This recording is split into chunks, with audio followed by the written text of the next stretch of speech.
Welcome back once again to Frontliner Analysis, and thank you so much for your great support that you are showing me on this platform. Now, ladies and gentlemen, you are not going to believe this.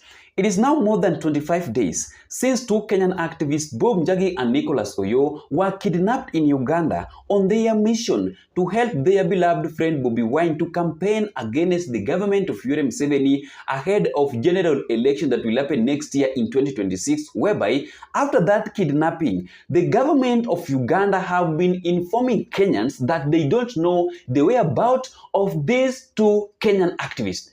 The Kenyans who are alleged to have come to join in Kenyan activists who came to join in a rally in Uganda, and it is alleged that they disappeared. I am not briefed by police that they have them in our custody. Wamekuwa wakituambia hivyo. But I told you on this platform that there is something that the government of Uganda knows together with the government of Kenya behind the kidnapping of two Kenyan activists. Siliwambia hivyo. Because as I'm talking to you right now, it has been confirmed that two Kenyan activists, Bob Njagi and Nicholas Oyo, is in Uganda. Wako huko.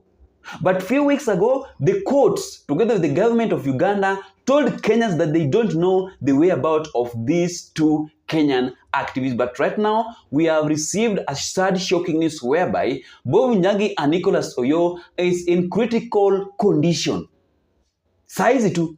And before we proceed this analysis, I want you to watch this video of Citizen so that you can have more information behind two Kenyan activists, Nicholas Oyo, that were kidnapped on their mission in Uganda to help their beloved friend Bobi Wine to campaign against the government of Yoweri Kaguta Museveni. And before you watch the video, ensure that you like our videos. When you like the video, you automatically shows your support on what I'm doing on this platform. Thank you so much for that support of the like, and you can watch the video.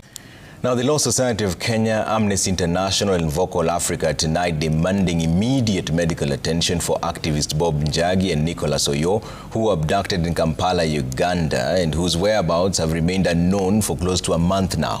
The organizations claim that the health of the two activists is deteriorating as a result of torture while in detention.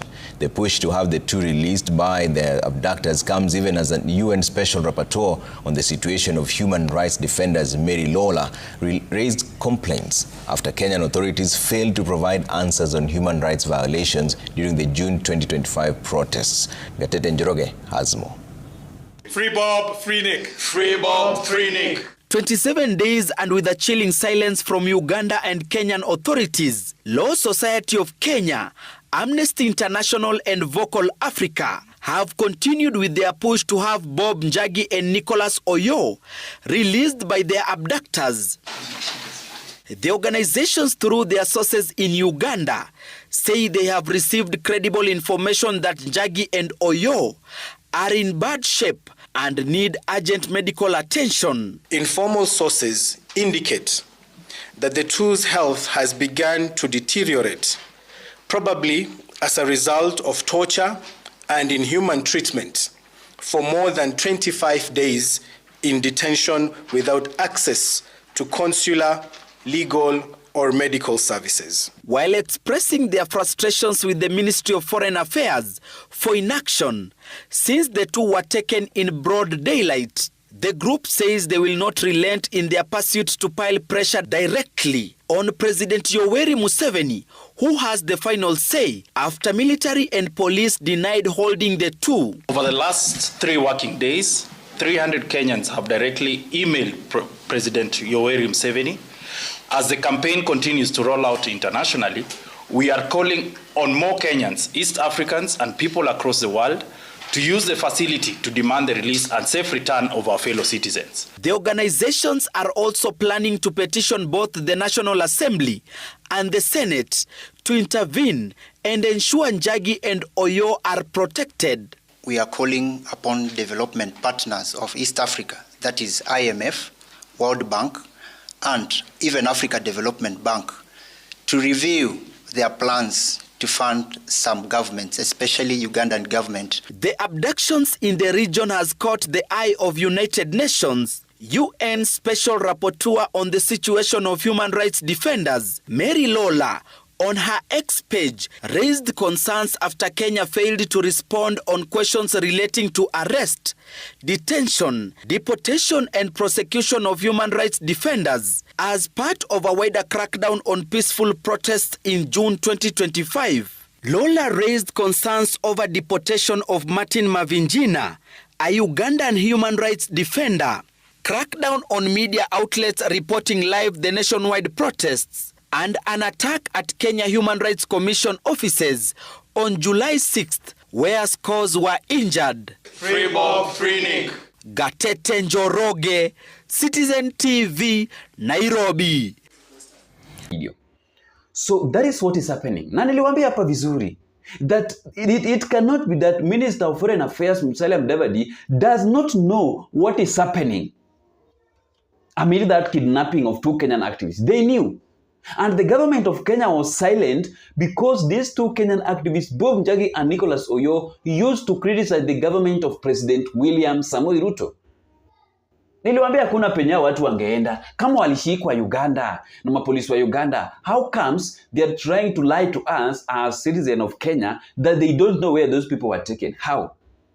Everything was recorded. Kila kitu ilikuwa captured na camera nini, the way they were being kidnapped, jima na nini. Then how comes? Niliwaambia that there is something fishy behind this abduction of 2 Kenyan activists because it cannot be like that. Kwani walipelekwa wapi? And I told you here that if these people are not dead, then they are alive. But they are alive, but they are somewhere that nobody knows. But the person who knows is Kaguta Yoweri Museveni, because these people cross border to go and do something that the government of Uganda did not allow. Because there is a serious disagreement between Bobi Wine and Yoweri Museveni, because Museveni have refused to quit the power, whereby the people of Uganda does not know that the reason why Museveni is still in the power is because of the policies of Uganda, but not that I'm on the side of Kaguta Museveni, the president of Uganda, but the truth must be said.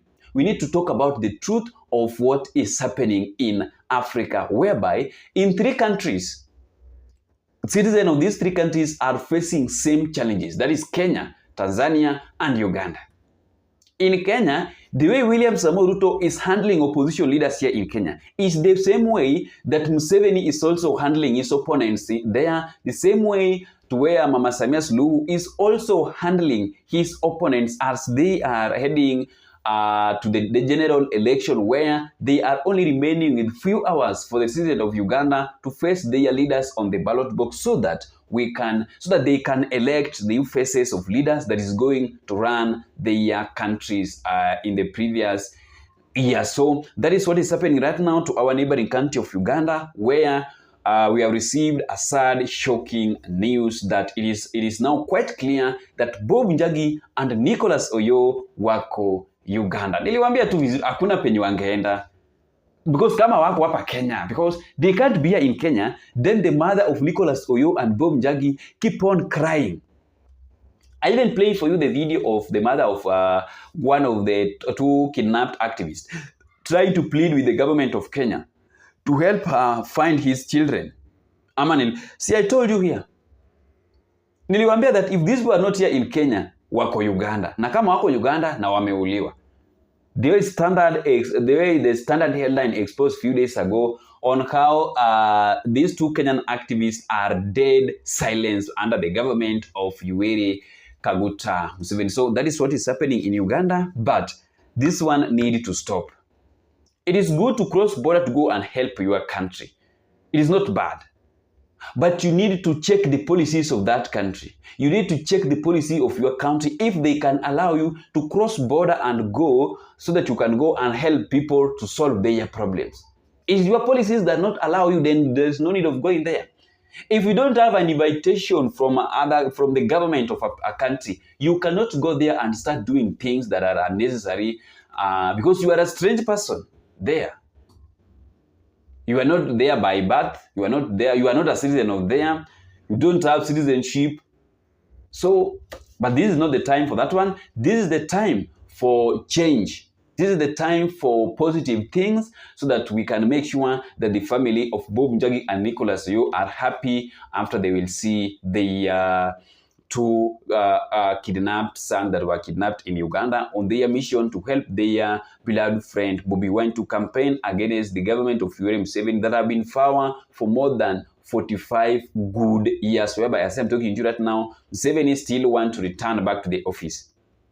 He requested for the people of Uganda to add him 5 more years so that he can complete some of the projects that he started 40 years ago. Thank you so much for your great support on this platform, and may God bless you. Let us meet in the next video, and you can give me your thoughts in the comment section below regarding to the critical condition of 2 Kenyan activists that were kidnapped in Uganda while trying to help Bobi Wine to prepare the ground and to mobilize youths of Uganda to make sure that they vote against the government of Kaguta Yoweri Museveni, so that they can also face new leadership under Bobi Wine or any other leader that will be chosen by the citizen of Uganda. Bye-bye.